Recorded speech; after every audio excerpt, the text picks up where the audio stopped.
Welcome back, everybody, to another episode of The Hit with Higgins and Bonnie.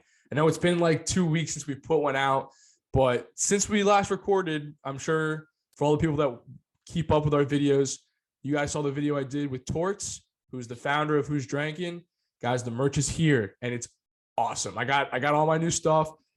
Follow them on Instagram. Make sure you buy it because it's actually really cool. And what better shirt to wear when you're with the boys on a Saturday? Am I right?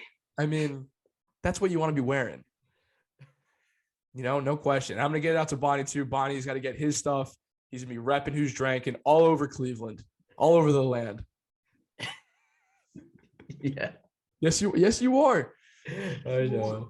I'm gonna send it out to you. Just gotta send me your new address for your swanky downtown Cleveland apartment. I will. This is it. It's Perfect. full of interesting things, I guess. Just very interesting things. Yeah, it's not really concrete, but it's like brick. It's unique, but it's cool. It's pretty spacious for a big city apartment, so I'm pretty happy with it. Our next video might have to just be a Bonnie apartment tour. Yeah, we can do that. It's actually pretty clean right now. Minus like a pair of clothes there. Other than that, it's pretty clean. So it's family approved. So I'll have to drive out there. That's a far drive. That is a hike, my friend. You'll probably have to fly out. God, we no. can figure that out. I drive. Yeah, you'll drive that. I'll pay for your gas money. No, you won't. No, I'll help out because that's a far drive. That's so far. Do you realize how far that is? I've driven farther. I've driven to from Lehigh Valley to South Bend. Yeah, that's really far. I didn't drive it, but my dad drove it, and I had to sit in the back seat with two teenagers, so that wasn't fun. Shout out Sean and Timmy. Shout out Sean and Timmy. Oh my gosh. Yeah, I don't even know if they watch this. I doubt it. Yeah, Sean might. If anything, Timmy does. Nah, they definitely don't. It's okay. We'll see. Maybe one day. Dude, Sean applied to college, man. Sean applied to college for the first time. Finally. It's February. He applied to college. Hey, it's better late than never. Exactly. But you know what? Let's move aside next. We got a lot of things to talk about, especially in the NFL world. So yeah, we do. Let's talk about what's happened in 2 weeks. The biggest moment on the NFL calendar. It's the Super Bowl. And everybody is jacked up for this Super Bowl because it's not, we could have seen the Rams in this Super Bowl in August, but nobody in their right mind would have predicted that the Cincinnati Bengals would be representing the AFC in Los Angeles for Super Bowl 56. And I'm sure a lot of guys who you're around right now, especially being in Cleveland, are fired up that Ohio is being represented because we all know the Browns will never be representing the Super Bowl for the AFC. They never will. Just like the Jets will never, the Browns will never, but the Bengals, that's huge. There's got to be a bet somewhere that has like which team will make the Super Bowl first, either like the Jets, the Texans, or the Browns, or maybe like the Giants. We could add, or the Lions. We could add those poverty franchises into the mix. But yes, there's a ton of excitement in here in Cleveland about the Cincinnati Bengals. I think we have like 5 guys that are like diehard Bengals fans that live and die by every single play. So that's been pretty exciting. But actually, before the AFC Championship game, we actually practiced during the last 2 games. So we actually caught like the glimpse of like the fourth quarter in the locker room because we have like an 80-inch TV. That's a flex. Yeah, like huge flex. Okay. We don't even have a locker room here, but whatever. There's a beautiful TV in our locker room, and essentially we watched like pretty much the last 5 minutes of the fourth quarter and with those guys. So that was pretty exciting and pretty cool because it's been a while since they A, won a playoff game and B, made it to this stage in the season. And I think a lot of credit has to go to Joe Burrow. I mean, it's pretty obvious. And I think anybody that's watched this season realizes how much of a beast and just leader and calming presence and swaggy. I mean, he is swaggy. There's no other way to put that. Buddy, he is the definition of swag. He is, and honestly, he's been incredible. He's been everything as advertised, and I think even more to the Bengals. He's changed the whole franchise. He is Joey franchise for a reason. So I think that has obviously been a huge surprise. But I think we saw the offense. I don't know about you, but I think I saw the offense being successful just because of the pieces they already had around. And then you add, like, even last year as a rookie, I thought they were going to be pretty solid offensively because You have good skill position players and Joe Mixon, Tyler Boyd, and T. Higgins was a rookie then with AJ Green, who was on the decline, but he's still a great receiver for the past 10 years. And then you kind of substitute AJ Green for a guy named Jamar Chase, who has this incredible chemistry with Joe Burrow, and that has just taken this team to a whole nother level. But I think their defense has been fantastic. I remember we were talking about last year about Trey Hendrickson signing with the Bengals, and we were like, oh, we'll see how he does in a bigger role without Cam Jordan and all the defensive linemen in New Orleans that are really solid. And he's really proven himself to be a very valuable asset, as he's had 15 sacks this season. So I think they can apply pressure, and they have a good secondary. So it's, as the season's played out, it's not been as surprising, but it's really surprising when you beat the Kansas City Chiefs in Arrowhead. That puts everyone on notice. No, dude, you're so right. And the thing is, with the Bengals offense, they definitely have the weapons. I mean, Chase, Boyd, Higgins, Uzama got hurt, but he's been great all year. And then Joe Mixon in the backfield with Joe Burr, Joe Shiesty under center, killing it. Their line still isn't great. The line, and we saw that in the divisional round. Tennessee sacked him 9 times, and they still came out the win, which is huge. But that line is brutal, and definitely look for them to improve that in the offseason. But you touched on it. Hendrickson has been the best defensive player for Cincinnati all year round, up there with Von Bell, another free agent guy, another Saints guy, actually, just like Hendrickson. And actually, just keep this in mind, just to go away from the Bengals a little bit. Hendrickson was part of that 2017 Saints draft class, which also had Marshawn Lattimore and Ryan Ramczyk go in the first round, Alvin Kamara go in the third round, Alex Anzalone, who was a starter for New Orleans for about 3 years and is now a starting linebacker in Detroit. He got big money to go there. He's a starting linebacker there. That draft class was huge for just the revitalization of the New Orleans Saints franchise. And now we're seeing Hendrickson help the Bengals get to that next step as a franchise. So props to the Saints, props to the Bengals for signing him. I mean, they switched out Carl Lawson for Hendrickson. And Carl Lawson, who's with my team now, I was hyped up for that. Of course, he got hurt. But Hendrickson's been great. He has been phenomenal. And I think you saw down the stretch in that game, that entire defense, they won that game for them. We talk a lot about Joe Burrow, but the Bengals defense won that game. It's unheard of to let Patrick Mahomes only score 3 points in one half. I mean, yeah, that's remarkable. That's remarkable. And I think the biggest difference was like kind of the pressure they were applying. I don't think any team really got to him where he was just running around like a crazy hooligan, like he always does, and make something happen, where they actually were getting him to the ground, which I think is such a huge thing, especially on third down when you can get pressure and really get after the quarterback and get him on the ground. I think that makes a huge difference in games, because if you let a guy like Patrick Mahomes, or we saw even last week, Josh Allen, who just extended so many plays with his legs or through the air, and just created so much for his team. And they just scored a lot of touchdowns off those type of plays, where Cincinnati really got him to the ground and tackled well and took good angles to allow those opportunities to happen. So it was a great game to watch. I thought the first half, oh, this is going to be another one of those games where this is stupid to watch. Like, I can't believe this is a Sunday afternoon game where there's nothing else to watch on TV except for this absolute beatdown. And then the Bengals defense got that stop at the end of the first half, where I think Andy Reid went for it.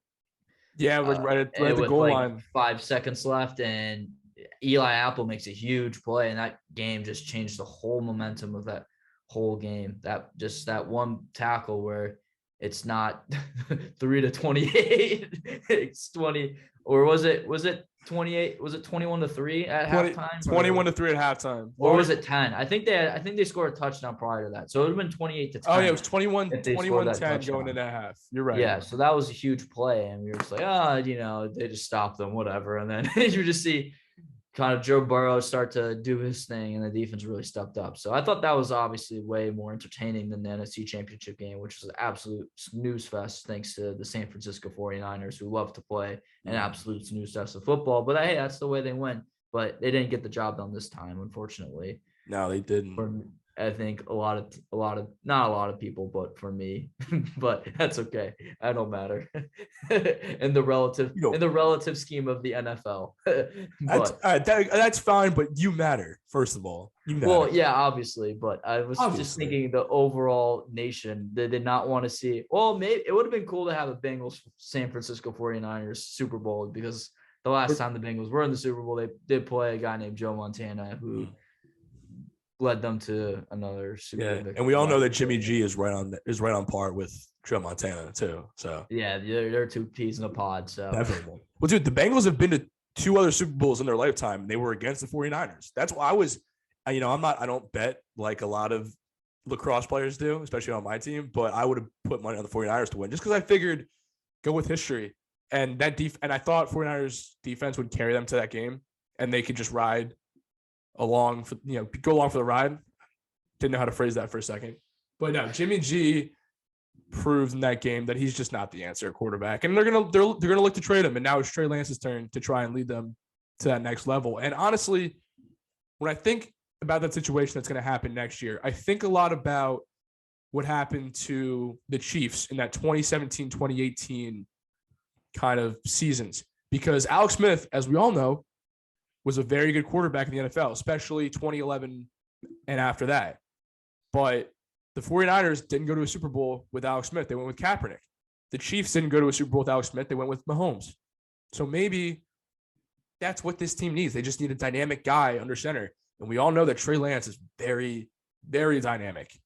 We all saw that in his one season as a starter in college at an FCS school like North Dakota State, which is a powerhouse FCS school, but an FCS school nonetheless. He's dynamic, man.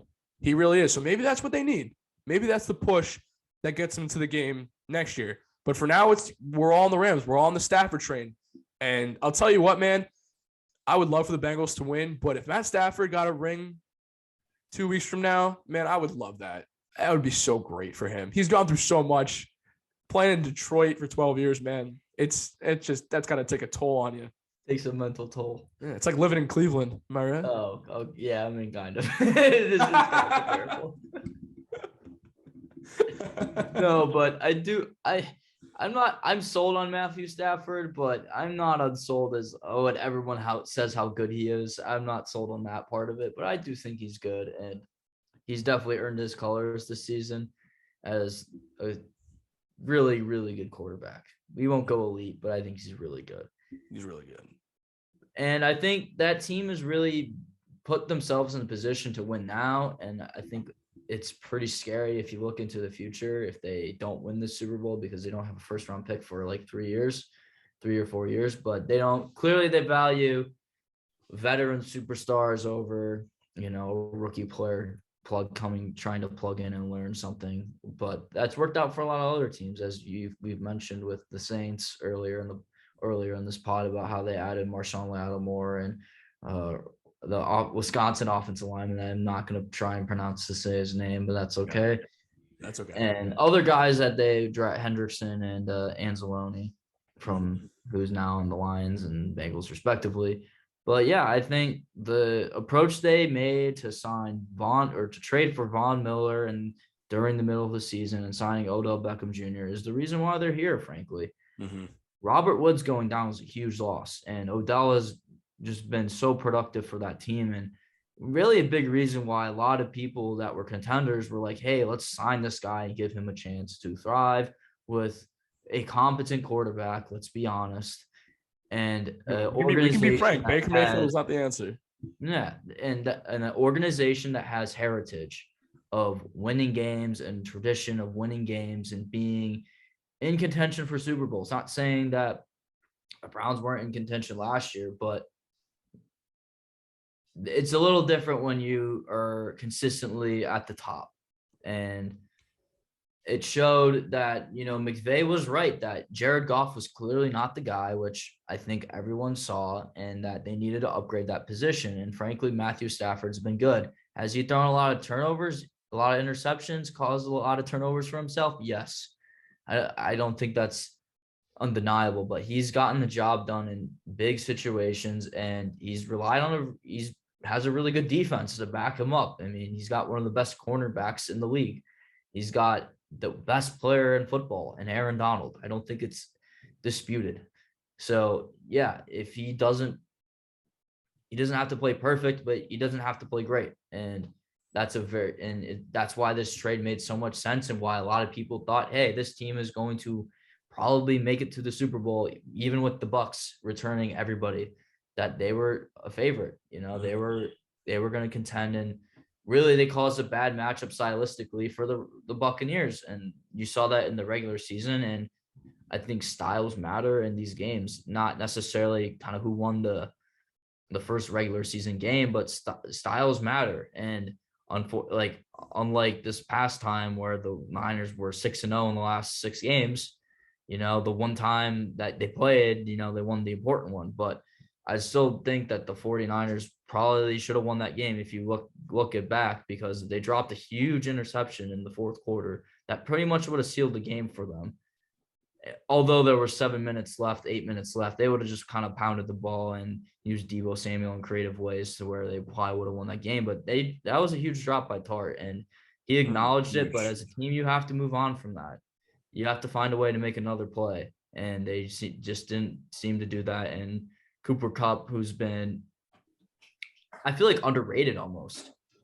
I think he doesn't get the respect he probably deserves, in my opinion. Maybe it's just because like Devontae Adams had the season he had, and Jamar Chase and Justin Jefferson had the seasons they had. But I think he has to be a top 5 receiver. I mean, what he's done statistically is unbelievable. No, man. He had 2,000 receiving yards as a wide receiver. So no, he had. What more do you want the guy to do? And he's had he's had a great year. I would say right now he's top 5 receiver, arguably the best. Him, Devontae. You could still throw D-Hop in there, obviously. Even Chase now, for sure. There's a lot of great receivers in the NFL, but Deebo Samuel is just probably the best, slash guy in the NFL right now. I mean, he lined up in the backfield a lot on Sunday. Yes, he lined up a lot in the backfield ever since probably halfway through the season when they lost pretty much all the running backs again, like they did a couple of years ago. Like they seem to do every year for some reason. Yeah, Raheem Mostert got hurt week 1, and then Elijah Mitchell was pretty much off the street. Yeah, and Elijah Mitchell was a 4th round pick, and Trey Sermon was their 3rd round pick. He didn't see much action. Trey Sermon got hurt. Yeah, he got hurt. But to what you said about Stafford, though, too, before we move on, Stafford did throw 17 interceptions in the regular season this year, which tied with Lawrence for the most. But with the Rams, they throw the ball a lot, right? Their running game, for the most part, this season was non-existent. And that's typical of a Sean McVay offense as of late. Early on they had Gurley, running for a lot of yards for them. But as of late, that offense isn't very run-driven. It's very West Coast driven. So turnovers are going to come, and when you're throwing the ball as much as they are, they're going to come from Stafford. But his dynamic is just so much more than Jared Goff ever gave to them. So that's why they're in the Super Bowl, because they're a talented roster, and Stafford got him there. 100%. But I do think there's a blueprint to beat the Rams, and I think the Bengals do match up well because A, they can rush the passer as you saw on Sunday, and B, they have a really good secondary. Yeah, the secondary has been the strength of their defense all season long, and if you can kind of combine both, like I'll give you an example, like the Green Bay Packers, they always match up really well against the Rams. You know why? Because A, they can rush the passer, and B, their 3 corners were very good this season, and their 2 safeties are very good players. So that's an example off the top of my head, but as one of the plenty of the other teams. I mean, San Francisco is still the same way. They can get after the quarterback, and they're a very physical team. And it does help that Kyle Shanahan knows McVay like the back of his hand. But those are the 2 teams in the NFC that really gave him a ton of problems. And Cincinnati can do stuff similarly. Do I think they'll win the game? I don't think so, just because of how weak the offensive line for the Bengals are, and you have to block a guy named Aaron Donald and a guy named Von Miller and Leonard Floyd. Yeah, you're in for a rough day. With the back end of Jalen Ramsey guarding or he'll be shadowing Chase the whole game. Yeah, he'll be following Chase the whole game. So Uzama's going to have to be healthy for them to win that game. I think more than Tyler Higbee's going to. Because that's the matchup you take over. The Rams linebackers are brutal. They're not great. And they use a lot of dime sets. They use a lot of safeties on the field, but their linebackers aren't very good. So if Uzama's back and they can get that mismatch in the middle, and just get them off quick to them, they can get yards. But you Yeah, know, and we also can like we got a whole other show, and we're gonna give predictions for that too because I want to make predictions for that. You know we what can I do mean? that next week, right? Probably. Oh, we're gonna do that next week. We're gonna make predictions Yeah, for that game. we'll dive deep into this. Oh yeah, no question about that. 100%. But there was also some big news. I don't know, a guy named Tom Brady retired, or finally, I guess. Thank God. Finally. Shout out Adam Schefter for absolutely trying to ruin like the best announcement ever. But I know, right? Dude, if he came back out of spite, I would have respected the hell out of that man. Yes, 100%. Absolutely. I think the decision is surprising. If you look at the season he put up, it's very surprising. I mean, he's arguably the MVP of the league this year. I think he might win it. I think he is. Like, well, I hope the voters don't vote for him just because of the stigma around it. Like, if you were going to vote for him beforehand, then fine. You know what I mean? But I think they already voted for it, right? Did they? I don't know. Did they? I mean, I think the all-pro votes were pretty convincing that Aaron Rodgers will be the MVP. Yeah, but if you look at statistically what they did, I mean, other than Aaron Rodgers being more efficient, which I'm totally changing my argument as it was a couple weeks ago, just because of how the season ended, which I think is very important in terms of context. Yeah, that Brady just had the better season. I mean, he definitely had I think Brady had the better season. More touchdowns. Yeah, at 44 years old, needed him more. Which is not true. I would take that back. I don't think his team. I think they're both equally valuable to their teams. Yeah, no question. No question. I think if you go at who had the better season, they both got knocked out the same round. And Aaron Rodgers was the reason why the Packers didn't really go through, other than the brutal special teams, if we're going to be honest. Yeah. Like when you look at Brady's not the reason why they lost. Yeah, when you look at those two games, Tom Brady took them back from a 27-3 deficit. And they lost. They lost in overtime, crushing, right? But yeah, Aaron Rodgers didn't do anything to help that team win in the divisional round. And he was not granted it was 0 degrees outside, but but that's Green Bay. You know, like that's Green Bay, man. Like you got a job to do, you know, and you're supposed to be the best quarterback in the NFL. And there's, you know, a lot of people who say he's better than Brady all time because he's more talented and whatnot. And we've talked about this. We know who I'm talking about with this argument, but there's no debate anymore. There never was. But for a lot of people who were still on that train, I hope you know, there's no debate. There's not debate. But besides that fact, Tom Brady, 22 years, retires officially today. He will retire as a Patriot. He'll sign a one-day contract to do that. First in the NFL all time, passing yards, passing touchdowns, 3-time MVP, 7-time Super Bowl winner. Tom, congrats on retirement. Because I know you're watching. I know you're watching us. Thank you for all you did for the game.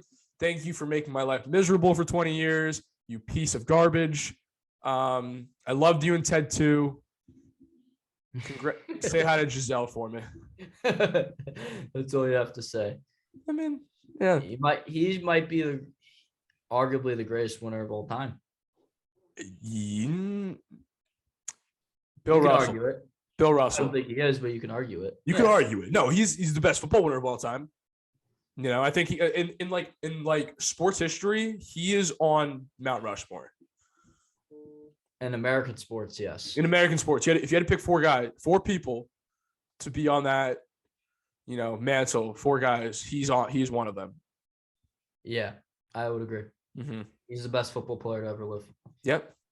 So, when you win 7 Super Bowls and you're responsible for, I mean, the first 3 he wasn't really responsible, but the last 4. I would say 5 of 7 he's responsible for. I mean, the third Super Bowl he had like a pretty good I don't remember how they all went. I mean, think about this too. Like, yeah, his early Super Bowl wins, like that was much more of a team win in all 3 than any of them. But he also led game-winning drives in 2 of those 3. You know, the first one against the Rams, second one against the Panthers, the third one, the defense bailed him out a little bit. Deion Branch ended up being the MVP. But, you know, he still had to go out and win those games for them. And the Rams were the team of the late 90s, early 2000s. That was the team. greatest show on turf. He beat them. The Panthers were a little bit surprising, but they had a pretty dynamic offense. He beat them. The Eagles, early 2000s Eagles, like very scary good. Donovan McNabb, that team, Andy Reid, that team was scary good. He went and beat them. I mean, Donovan McNabb was thrown up in the huddle and Terrell Owens had a broken leg. They still won. Yeah. So, if it wasn't for Eli Manning, he'd have 9 rings. I love one of our buddies' tweets today. Reese, did you see Reese's tweet? No, what did he tweet? Oh, it was awesome. You got to go see it after the show. He's got like the whole. It was just a gif of Eli Manning, and I loved every second of it. I thought it was fantastic. He has good. We got to get him on the show, man. He has like a whole thread on his Twitter that I like reading. I think he's got some good tweets. We should get him on. Yeah, we could get him on next week. Let's do it. I love Reese. I love that, man. He's great. He's great. Oh my gosh. Here, listen. I would love to talk about Brady, but we got one more thing to talk about before our time runs out, and it's a little bit more serious. So let's just dive into it. We'll do our best to be a little serious. Or do you want to save it for next week? No, we can do it now. You want to do it now? Yes. All right. So, recent reports that came out not even 2 hours ago. Brian Flores, who was formerly the head coach of the Miami Dolphins, is suing the NFL for racial discrimination towards hiring him and other African-American coaches. And there's also different reports about how Dolphins owner Stephen Ross tried to get Flores to help him tamper with an unknown quarterback to get him into Miami, which we're all pretty sure is Deshaun Watson. And that happened in 2019. He also offered Brian Flores $100,000 a game for every game he lost during that 2019 season when they were tanking for Tua or Burrow or whatever, when they were trying to tank. So it's pretty, I don't know how, there's evidence involved. There's some leaked text from Belichick to Flores. I haven't gotten a chance to look at all the information regarding the evidence that's been presented, but these, accusations are brutal, especially for Stephen Ross, for that Dolphins organization. You're tampering with a quarterback who's on a different team on his rookie contract. You're offering money to lose games, and you fired Flores for God knows why, because they were winning. So maybe this is part of the reason why. And also now effectively Brian Flores has taken himself out of any head coaching discussion for a very long time. And also, by the way, I give all the credit in the world to him for doing that, because there's clearly a systematic problem in the NFL with management and coaching with African-American people, African-Americans anywhere, I mean, there's no African-American owners. There's very few African-American coaches. I want to say there's one. There's Tomlin. That's it, right? There haven't been any hired in the new cycle, even though there's a lot of candidates. And I'm sure a ton of candidates. There's a ton of candidates. Like we listed all of them before the show. I mean, Byron Leftwich, Jim Caldwell, Perry Fewell, Raheem Morris. You could put in Leslie Frazier. D'Amico Ryans will be next year. D'Amico Ryans, Patrick Graham. Like, there's a ton. You could hire a ton of these guys. Eric Bieniemy. There's a ton of guys you could hire. Eric Bieniemy should be an NFL head coach. So Brian Flores is clearly pointing out a very large problem that the NFL has. And what he also was saying basically is that the Giants interviewed him, even though they were going to hire Brian Dabble instead. But the NFL made a rule. It's the Art Rooney rule. You have to hire a person of color to be your head coach in every cycle. If you're looking for a new head coach, what? You have to interview. You have to just interview him. And a lot of people have a problem with that, because a lot of people are now getting interviewed kind of just out of like pity. You know what I mean? Yeah. Like the Texans interviewed Hines Ward for their head coaching job. Okay. Doesn't make any sense. He's the receivers coach of Florida Atlantic. Great NFL player. It's not like he's a great coach.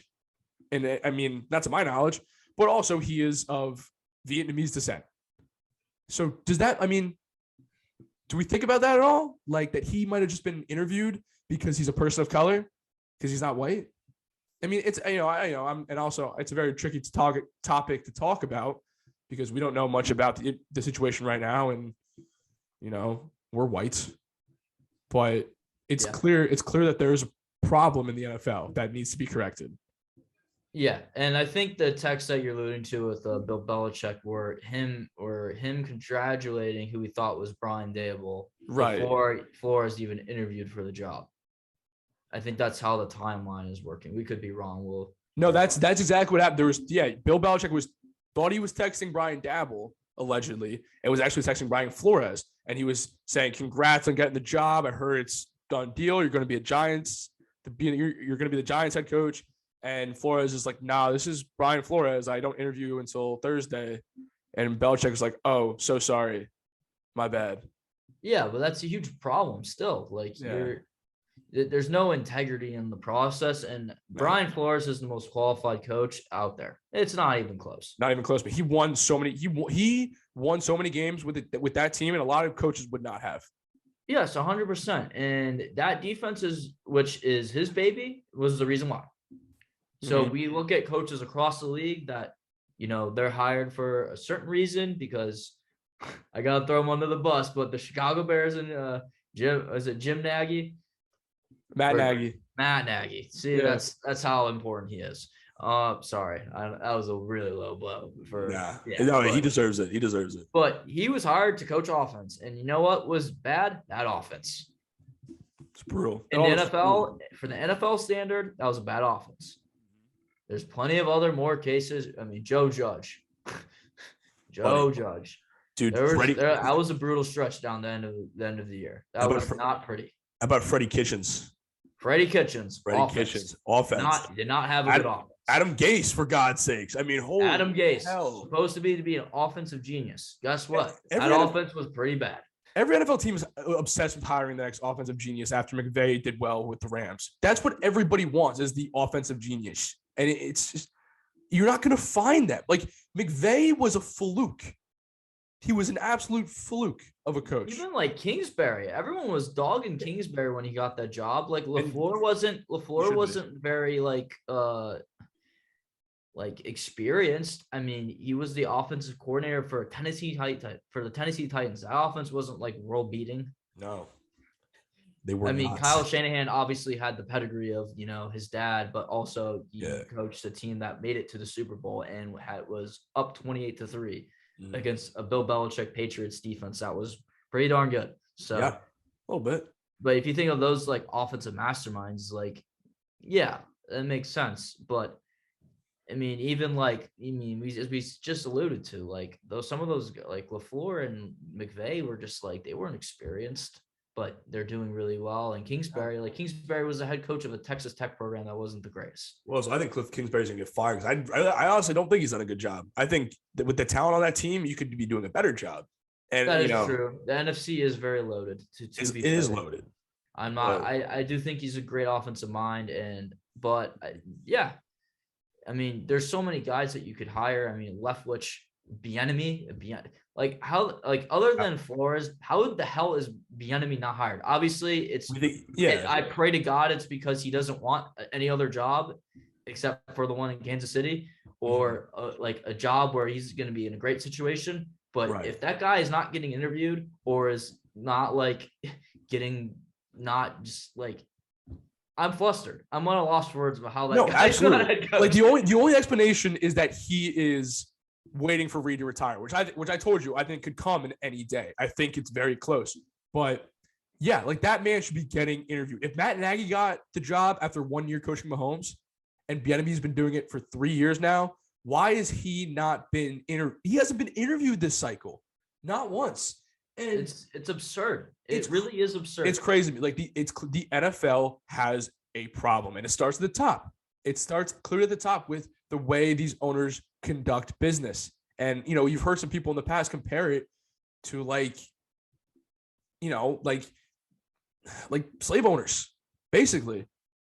NFL players have called owners that own football teams slave owners because they run organizations that way. It seems like, and it's, we have to ask Ray that. Ray, that's probably a good question for him. It'd be a great question for Ray. I think he would have some good insights on it, but it's just, it's frustrating to see. That's my whole point. I know I feel like it's a difficult discussion, and I kind of touched on that, but it's something that needs to be discussed because it's a problem.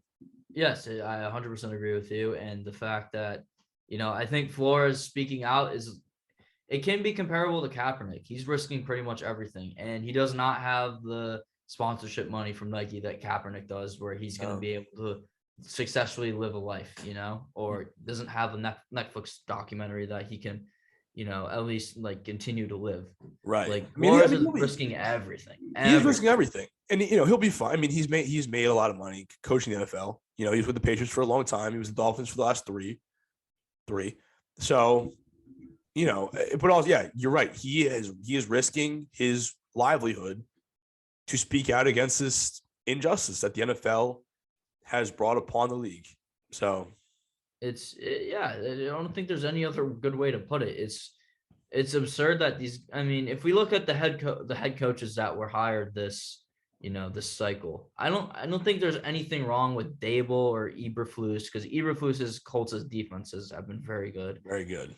I mean, Hackett's been around long enough to where, like, as we have alluded to before the show, that he deserves his opportunity. I mean, pretty much everywhere he's gone, he's made that offense really good. He's done it with the Jaguars and the Packers most recently. Well, even though he wasn't calling the plays for the Packers, he still was a part of that offense, and that red zone offense last year that was historic. Mm-hmm. McDaniels is, other than probably Flores or Bieniemy, the next guy that you'd be like, okay, yes, that makes a ton of sense. Yeah. But if you look at the other jobs available, the Dolphins or the Jaguars, the Jaguars, it should be a no-brainer to hire Leftwich. Not even for he's qualified. B, he was your former quarterback when you were good. Yeah. So if you want to make he wasn't good with the Jaguars. He was decent. Garrard was better. Okay, yes. Right. We'll play another battle, but yes, he called plays for. Did he call plays for? He calls plays for Tom Brady. He calls plays for Tom Brady. If he can handle Tom Brady, I'm pretty sure he can be able to cultivate Trevor Lawrence. Yeah, man. And like a lot of people are talking about the Dolphins are either going to hire Kellen Moore or Mike McDaniel, the OC, like the next offensive guru. And you have a guy that is more experienced and has won a Super Bowl on his CV.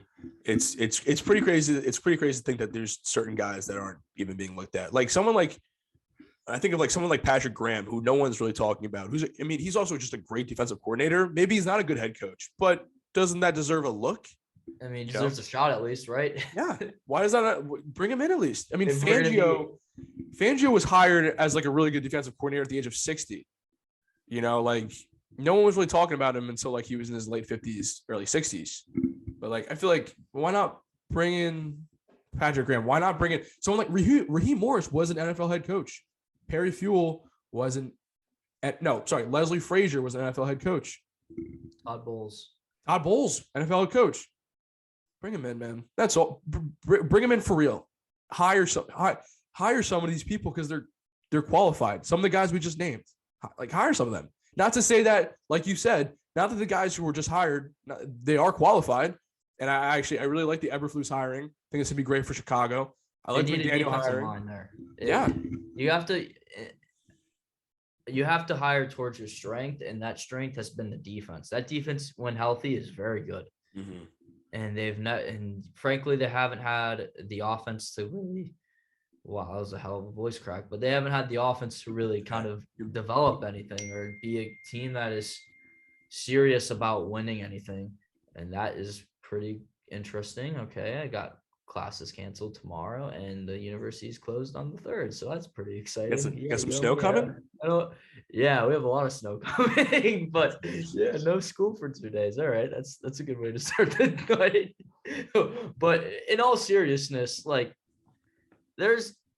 like the Eberflus hires because you need to hire your strength, as we've alluded to, and I think you can get a young offensive mind. That's where a young offensive mind should go. Be an offensive coordinator somewhere, please, before you are a quarterback's coach or whatever, and you just are magically pop up. Yay, look at me! Get a coordinator job at least. We know who that happened to, right? Zach Taylor was the quarterback coach of the Rams and got hired to be the head coach of the Bengals. Yeah, and his job was so on the line before this season. If the Bengals didn't get to the playoffs this year, he would have been fired. He would have been gone. It would have been Burrow saved that man's life.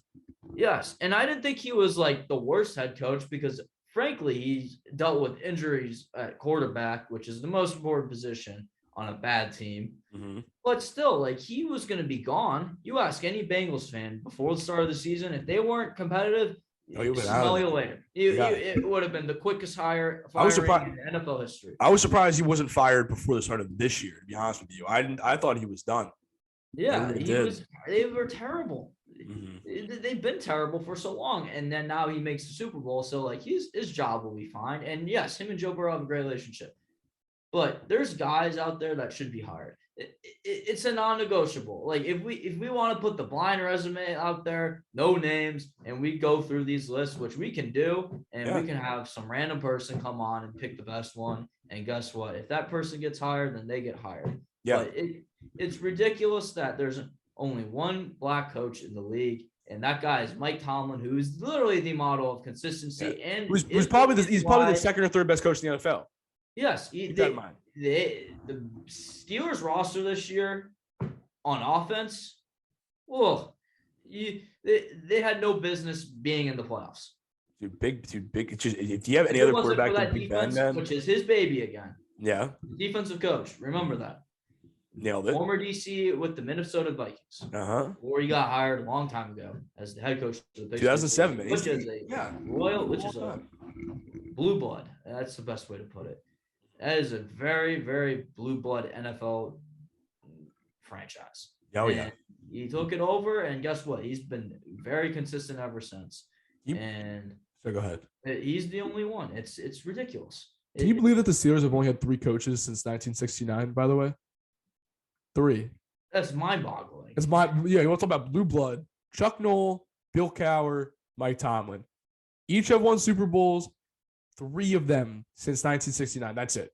Then they created the Rooney Rule after the guy because he hired Mike Tomlin.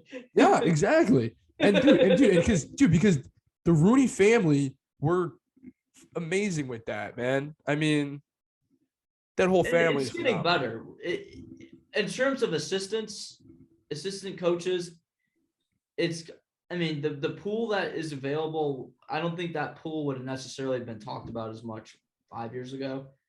But the fact that there's only one, and we're not going to, obviously you should go with your guy and who you think is the best fit. But when those guys like Eric Bieniemy are not being hired, it does draw a lot of question marks. And don't tell me just because it's not what he wants. There's like Brian Leftwich, if probably would have been hired last year. Like he should be hired this cycle.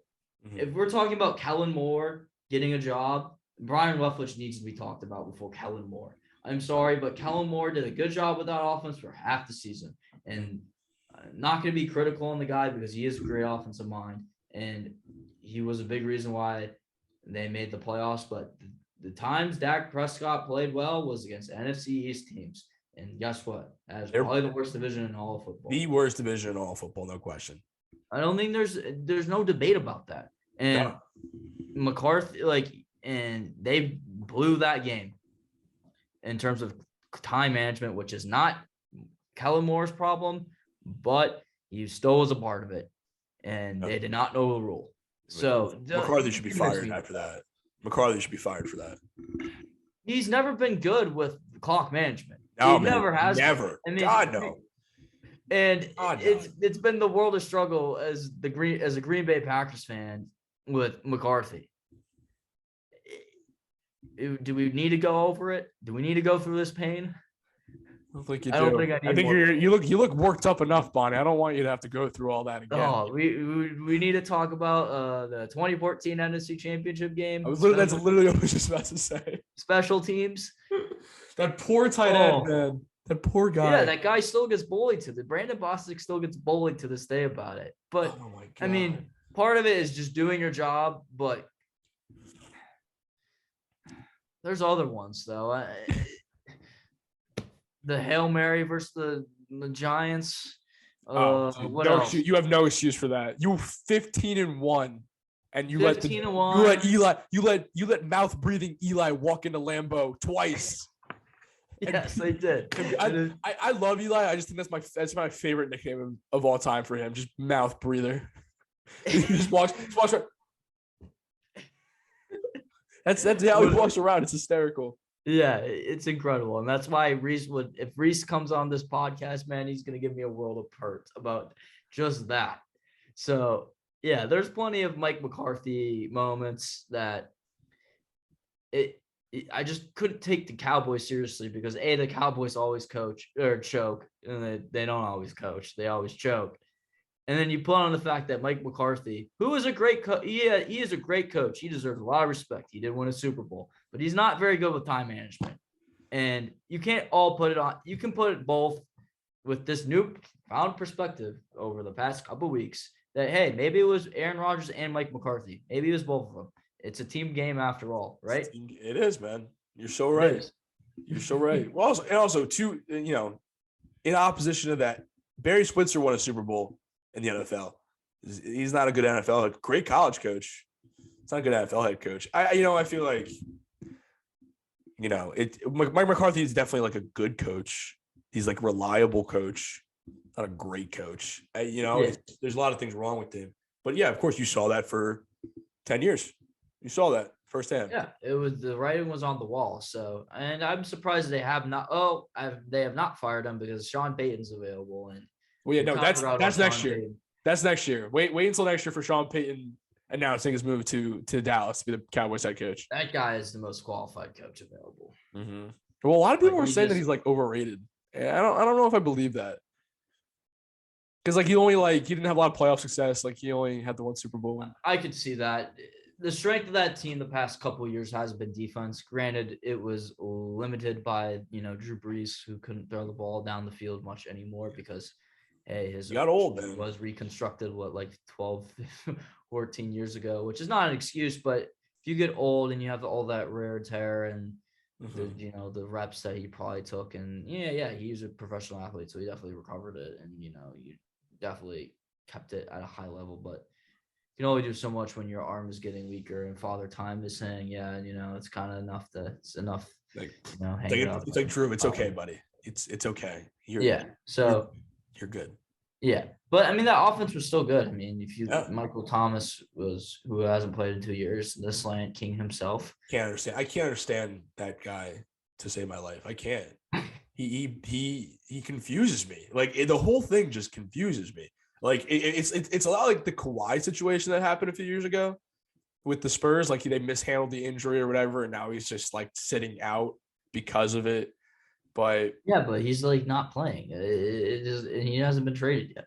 No, I know. And is he gonna get traded? I don't know. It's not like there's been a public request for his trade. It's not like his agents come out and said trade Mike. It's not like no one's talking about Michael Thomas right now. He's just kind of out of the news. He's not anywhere.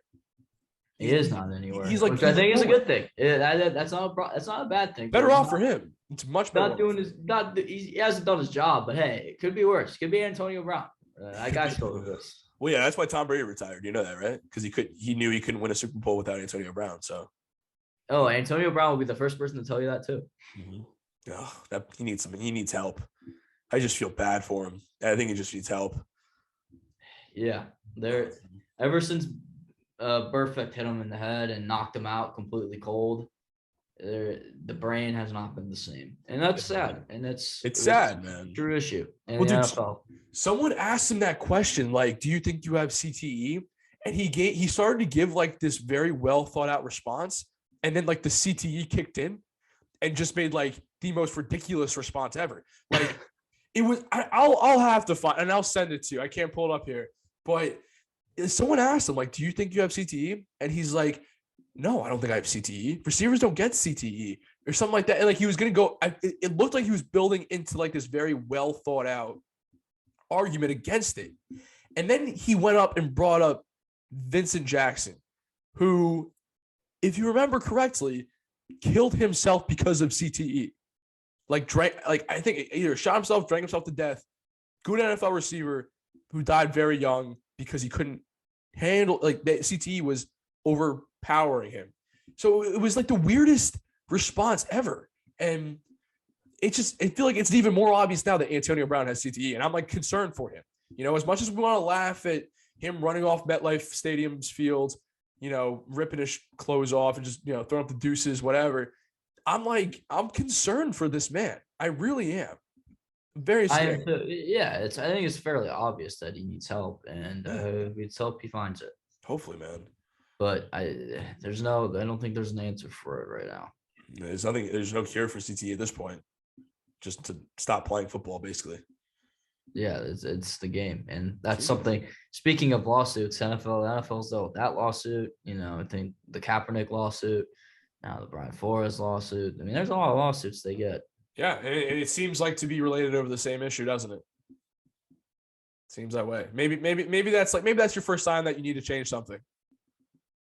Yeah, maybe splashing a lot of money is not always the solution, which it can help, but money can always help. But sometimes things more powerful like this, you can't throw money at this to make it go away. You have to just change. You have to be better. And I think the argument they're going to have is that it's not necessarily the NFL. It's just under the umbrella of the NFL, and it's more of these teams. And guess what? They can't control the teams, which they can, but they can't. They can in theory, but the thing is, like Roger Goodell, like his bosses are all the owners.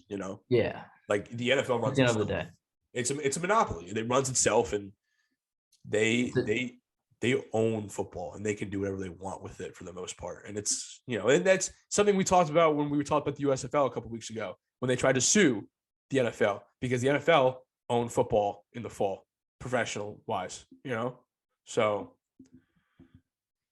it's a hard job for Goodell to do. And I'm not going to stick up for Goodell though. Either. No, I don't think anybody will or does or should, but his hands are kind of tied-ish. Like, it's one of those situations where it's like he can't force someone to like hire somebody, but like he can suggest it.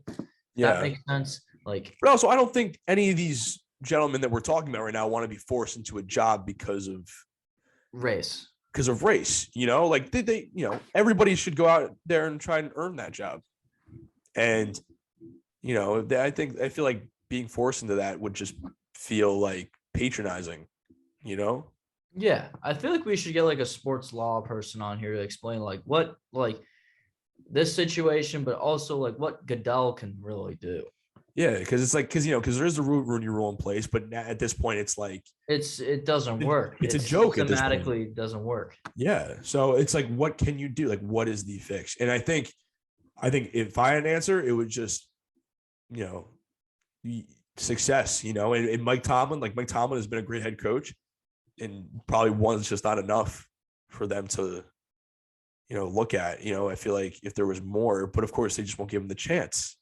I mean, Flores was successful. He was. He was. What he was working with, and if all this stuff alleged is true, I mean, he had everything against him, and he still made that team pretty competitive. They were in the playoff hunt.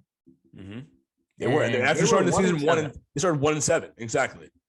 So, and if Deshaun Watson didn't get into legal problems, they probably would be the quarterback of the Miami Dolphins, and we might be talking about them playing this weekend or next weekend. So, excuse me. Honestly, well, also Deshaun Watson's got his own things going on right now. So, well, yeah, I was making a conditional statement there. Sure. As if he didn't have all these legal problems. If he didn't have like 30 women saying that he's just inappropriate.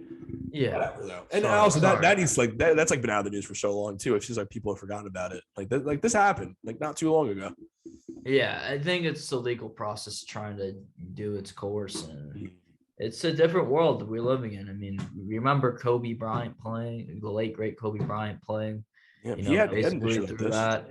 I mean, Ben Roethlisberger, another great who played through it. I mean, there's a guy in England right now, Mason Greenwood, who's going through it right now.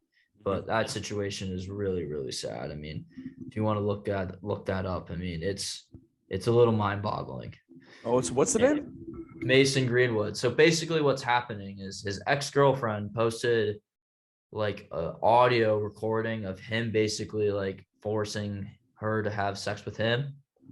Gotcha. And she posted like on her Instagram story of like pictures of like bruises and like blood. It's pretty ridiculous, insane. And he's 20 years old, so he's an adult, but obviously yeah.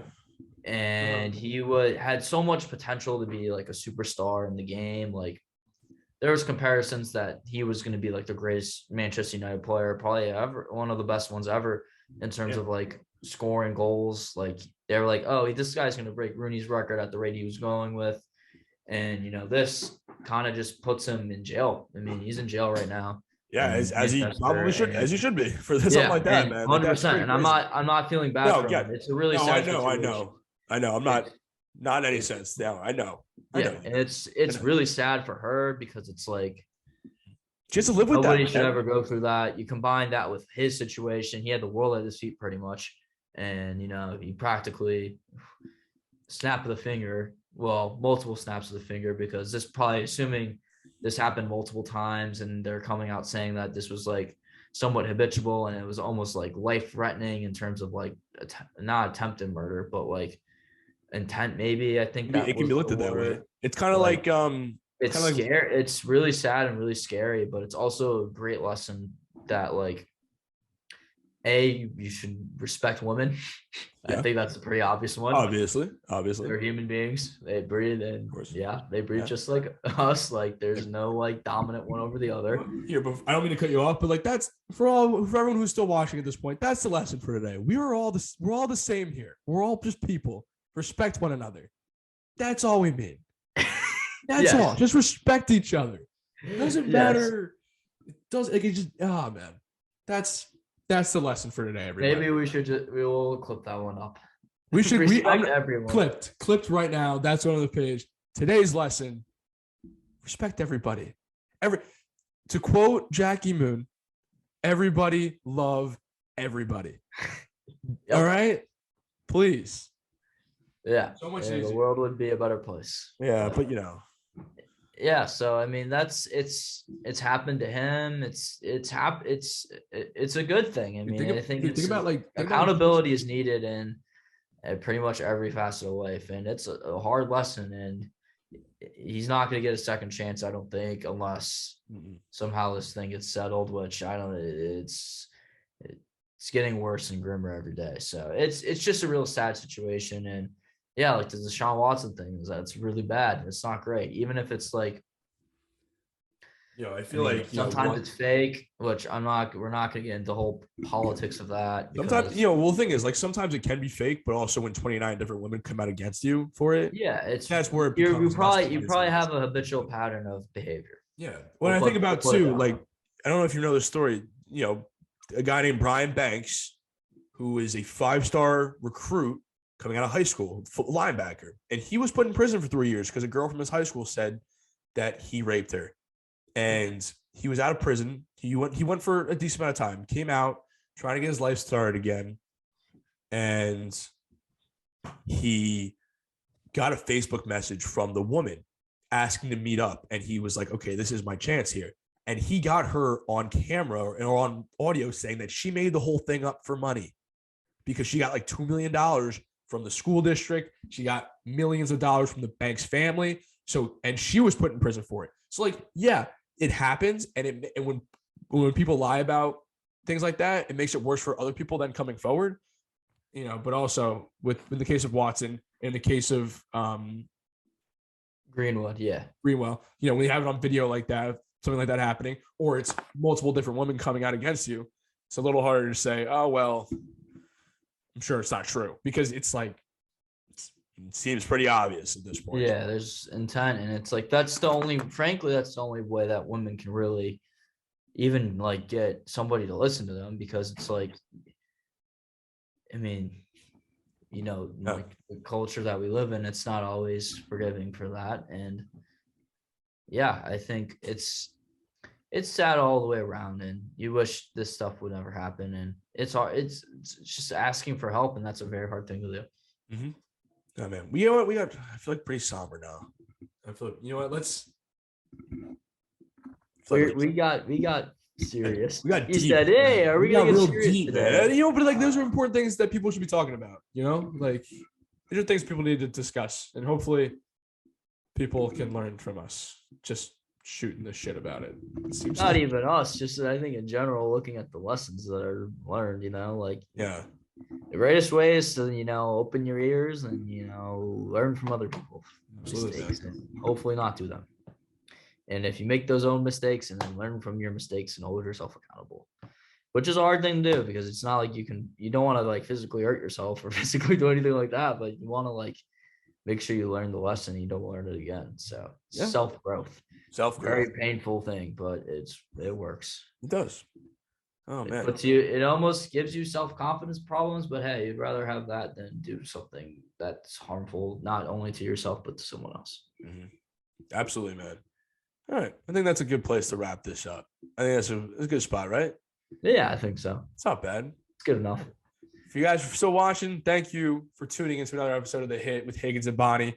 Next week, be on the lookout for our Super Bowl preview show. Me and Bonnie back on the Zoom. I'm going to get my buddy Torts, who's drinking. We're going to talk about that. We're going to talk about his bet suggestions for the Super Bowl. It's going to be great, guys. Make sure to like, subscribe for this video. Follow us on Instagram. Follow us on Twitter. We will see you guys next time. Have a great week. You too. God bless America. God bless. God bless you, Bonnie. Thanks. You too, man. Thanks, man.